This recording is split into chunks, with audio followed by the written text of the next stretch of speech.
കിടപ്പ് രോഗികളുടെ വായു ശുചിത്വം വളരെ പ്രധാനപ്പെട്ട ഒന്നാണ്. കൃത്യമായിട്ടുള്ള ഓറൽ കെയർ അണുബാധകൾ, വായുനാറ്റം, മോണരോഗങ്ങൾ എന്നിവയെ തടയുന്നു. ആദ്യം തന്നെ നമ്മൾ കെയർ കൊടുക്കുന്ന ആളുടെ കൈകൾ നന്നായി കഴുകണം. അതിനുശേഷം ഓറൽ കെയർ കൊടുക്കാനുള്ള എല്ലാ സാധനങ്ങളും നമ്മൾ എടുത്തു വെക്കുക. തലയുടെ ഭാഗം ഒരു 30 മുതൽ 45 ഡിഗ്രി വരെ നമുക്ക് ഉയർത്തി വെക്കാവുന്നതാണ്. ഇത് ശ്വാസനാളത്തിലേക്ക് വെള്ളമോ ഉമിനീരോ പോകുന്നത് ഒഴിവാക്കാൻ സഹായിക്കും. ഗ്ലൗസ് ധരിച്ച ശേഷം മൃദുവായ ടൂത്ത് ബ്രഷ് ഉപയോഗിച്ച് പല്ലുകളും മോണകളും നാവും സാവധാനം വൃത്തിയാക്കുക. രോഗിക്ക് വായു കഴുകുവാൻ കഴിയുമെങ്കിൽ ചെറിയ അളവിൽ വെള്ളം നൽകി വായു കഴുകുവാൻ സഹായിക്കുക. ഓറൽ കെയർ ചെയ്തതിന് ശേഷം ചുണ്ടെല്ലാം വളരെ വരണ്ടതായി കാണുന്നെങ്കിൽ മോയ്സ്ചറൈസറുകൾ അല്ലെങ്കിൽ പെട്രോളിയം ജെല്ലി ചുണ്ടിൽ പുരട്ടി കൊടുക്കാവുന്നതാണ്.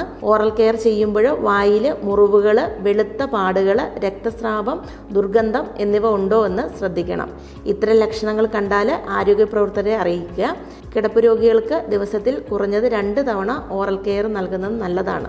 ശരിയായ വായുശുചിത്വം രോഗിയുടെ ആത്മവിശ്വാസം കൂട്ടുകയും അണുബാധ തടയുകയും ചെയ്യുന്നു. വയോജന പരിപാലനത്തെക്കുറിച്ചിട്ടുള്ള കൂടുതൽ വീഡിയോകൾ കിട്ടുവാൻ വേണ്ടി നിങ്ങൾ ഈ ചാനൽ ഒന്ന് ഫോളോ ചെയ്യുക, സബ്സ്ക്രൈബ് ചെയ്യുക.